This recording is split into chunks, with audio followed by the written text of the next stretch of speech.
industry, but unfortunately the people with the money, with the funding, with the power, they're slow. But thanks we're in the digital age, we can start using our own platforms on social media, YouTube, start slowly creating a following. It just takes a long time and personal investment. So up to date, for the last year and a half, I'm developing the books, developing the animation. It's a painful on the different genres. So we also have to be realistic. You know, as creatives, we tend to live in like dream or la la land. Oh, you know, I want to do this, I want to do this. And you've got to still hold on to that passion and that delight, because it will serve you when you're doing the daily grind of constantly pushing what you want to do. It's really, really important that people like us put this grind in now, because otherwise the ones after us, you know, the small ones will be lost. It's our responsibility. We can't wait for anybody now. So that's why I'm putting my money where my mouth is, and I'm doing it. And I know it's a long-term vision, it's a long-term goal, but you know, this is what we have to do. We actually, as a group, have to take responsibility for what we're doing content-wise. We can't wait for Netflix and YouTube and Google to save us. No, they're there, they're a great distribution channel, but we have to kind of pull together and do the work ourselves. Awesome. Yeah, I think.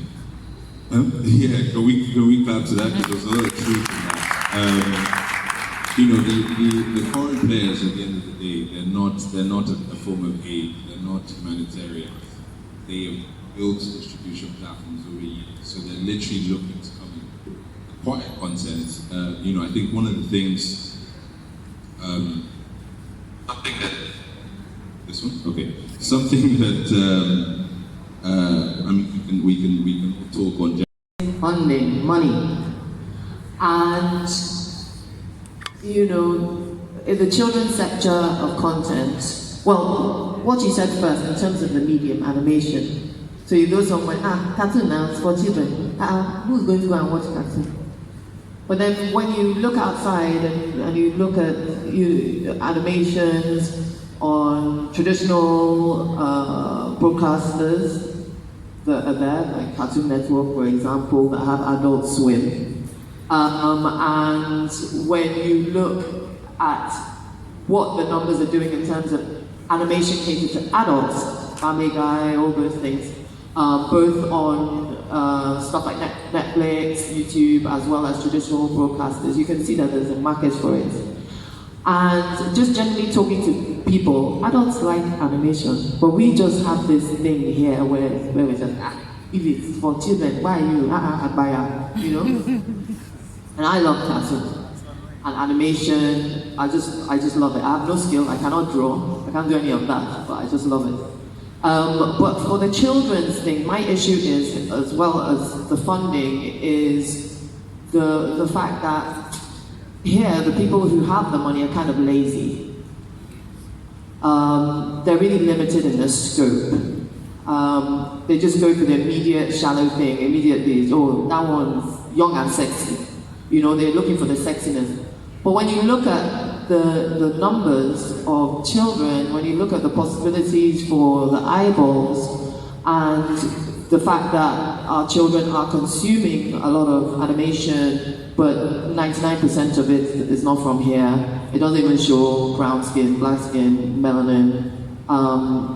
Then there's a real disparity there. So I have to do a lot of convincing. And here, people, as I said, have very limited scope, very narrow-minded. And you can't just go with them with this idea, oh, I've got this great idea, I want to do, you know, I've written a book called Ugo and Sim Sim, which I have, and I want to turn it into a cartoon, which I am, thanks to Magic Carpet, and just come with that as an idea. I actually have to go with my book physically, with samples of the animation physically, with samples of our music physically, and that means it takes a lot of time and personal investment, because I know that I'll be wasting my time if I'm just going to go and talk. The talking is not going to get you anywhere. You have to actually do some work and take it there to them. So I have to always take that into account. Then you have to, you know, I have to also think about the fact that There are no budgets in children's programming. None. Zero.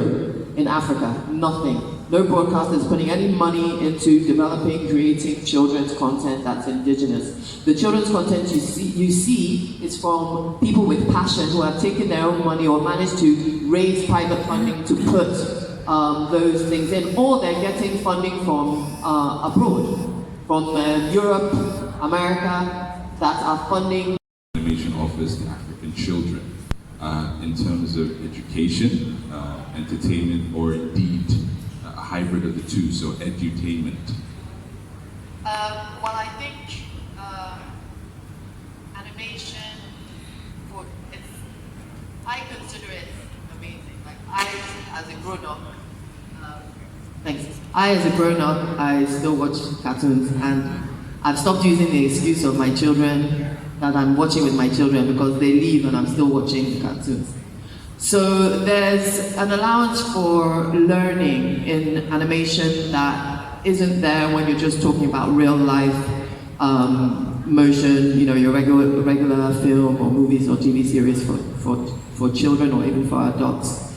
So children, you need to encourage them to use both sides of their brains, and there's something in animation that really helps them in the creativity and the strengthening of the right brain, the creative side, their imagination, and the realm of storytelling through animation allows a certain suspension of belief and allows them to really immerse themselves in the creative vision they have, because they don't have to abide of the rules of natural law.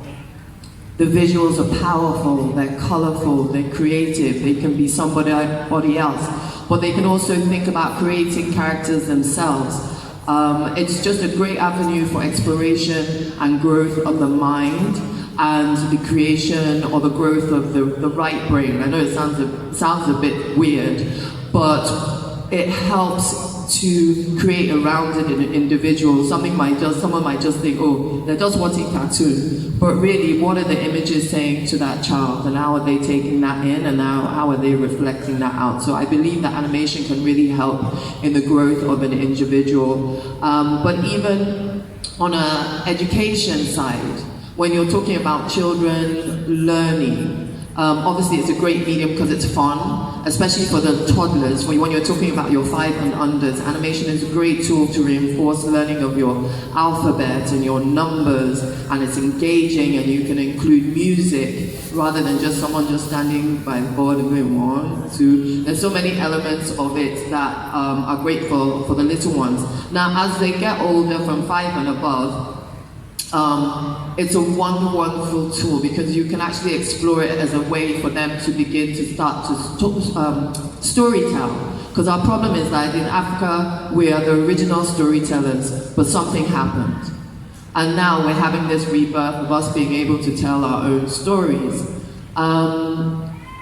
But we have been limited so far in our medium. So I really think that for the small ones, we can introduce that as a form of getting them into storytelling. We need the next generation to be really excited about telling their own stories, and knowing that that's a career that they could possibly go into. That's a skill set that is needed. I think even in schools we should be encouraging that technical element of learning how to animate, learning how to draw, perspective, all those things, not because, oh, it's just art class, but because they can have a viable, sustainable future with this skill set. On the different genres. So we also have to be realistic. As creatives, we tend to live in like dream of la la land. Oh, I want to do this, I want to do this. And you've got to still hold on to that passion and that delight, because it will serve you when you're doing the daily grind of constantly pushing what you want to do. It's really, really important that people like us put this grind in now, because otherwise the ones after us, the small ones, will be lost. It's our responsibility. We can't wait for anybody now. So that's why I'm putting my money where my mouth is, and I'm doing it, and I know it's a long-term vision, it's a long-term goal, but this is what we have to do. We actually, as a group, have to take responsibility for what we're doing content-wise. We can't wait for Netflix and YouTube and Google to save us. No, they're there, they're a great distribution channel, but we have to kind of pull together and do